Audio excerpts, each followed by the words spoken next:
Et quand il arrive à Lodja, il dit que c'est Koufa Nango. Là aussi, vous dites quoi? Vous êtes non, mais il n'a plus d'espoir. Mais moi, je me pose juste une question. Juste une question. Comment un pays mort ou un État mort peut-il payer à son président de la République, donner à son président de la République pour un mois l'argent qui peut prendre en charge la rémunération d'un président français pendant 10 ans? Le président français touche pratiquement 15 000 € le mois. Si vous multipliez par 12, ça vous fait pratiquement 180 000 €. Si vous multipliez par 5, ça vous fait 900 000 €. Pour qu'il arrive à avoir ne fût-ce que 1 800 000 €, il doit faire pratiquement 2 mandats, 10 ans. Mais nous, l'État décédé, l'État mort, arrive à donner à son président 2 millions de dollars le mois. Ce qui veut dire qu'il n'a pas compris les vrais enjeux. Le problème, c'est que l'État congolais n'est pas mort.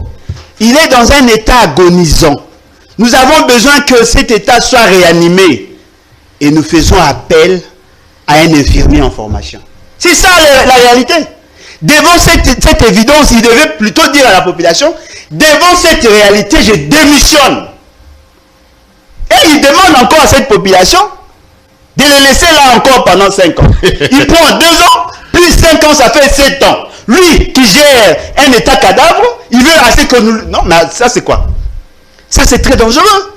Comment peut-on avoir un tel discours? Vous créez le désespoir. Et je comprends pourquoi les enfants des députés jouent au développé.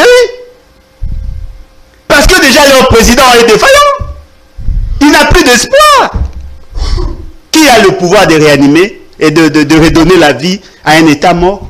Ce n'est pas un président. Encore au moins celui qui a eu à gérer pendant 3 ans. S'il y avait des problèmes, qu'a-t-il apporté comme solution? Lui qui prend plus de 600 millions de dollars dès l'entame de son pouvoir, ils ont dilapidé l'argent de la République. On a géré les fonds publics comme si on gérait le fonds de la famille, tout ça. Ce qui veut dire que lui aussi a participé. Et ce qui est encore grave, lorsqu'il parle de 60 ans là, il oublie que son père a assumé de hautes fonctions. Il oublie que son père a été ministre au plan. Il oublie que son père a été ministre de la Justice. Il oublie que son père a été ministre de l'Intérieur. Il oublie que son père a géré l'ENDA, l'École nationale d'administration, de droit et d'administration. Il oublie que son père a géré le lac, la ligne aérienne congolaise, tous les secteurs qui touchent à la vie nationale. Le transport, ils ont eu à gérer. L'administration publique pour former les agents, il a eu à gérer. Le ministère de l'Intérieur pour la sécurisation, il a eu à gérer. Le ministère de la Justice pour redonner une ligne de conduite à tous les Congolais, il a eu à gérer. Le ministère des Plans pour élaborer des politiques publiques, il a eu à élaborer, à y travailler. Dites-moi, qu'est-ce que l'UDPS a apporté? Et vous savez, le nouveau Zaïre, c'est une initiative de l'UDPS. Le nouveau Zaïre, un membre fondateur de l'UDPS, lui qui a proposé ça. Quelle est la réforme que l'on retiendra de l'UDPS? Qu'est-ce que l'UDPS a pu apporter à la République? Qu'est-ce qu'ils ont pu faire pour que la République puisse avoir ne fût-ce que de l'espoir?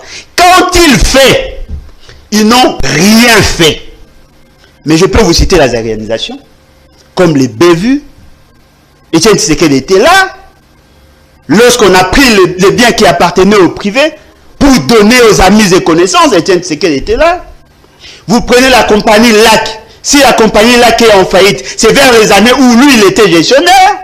Il y a même une maison de la société LAC qui a été prise par une famille alimentée. Le bâtiment de l'ENDA, aujourd'hui, appartient à une famille.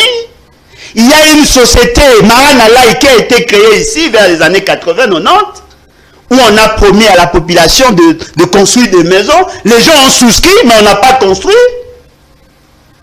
Tous ceux qui ont participé dans la tuerie, dans l'assassinat de l'État congolais, on peut citer le membre de l'UDPS. Ce qui veut dire qu'il n'a pas le droit de se plaindre. S'il est incapable de solutionner le problème, il n'a qu'à rendre le tablier. Nous avons besoin des gens qui vont apporter de l'espoir.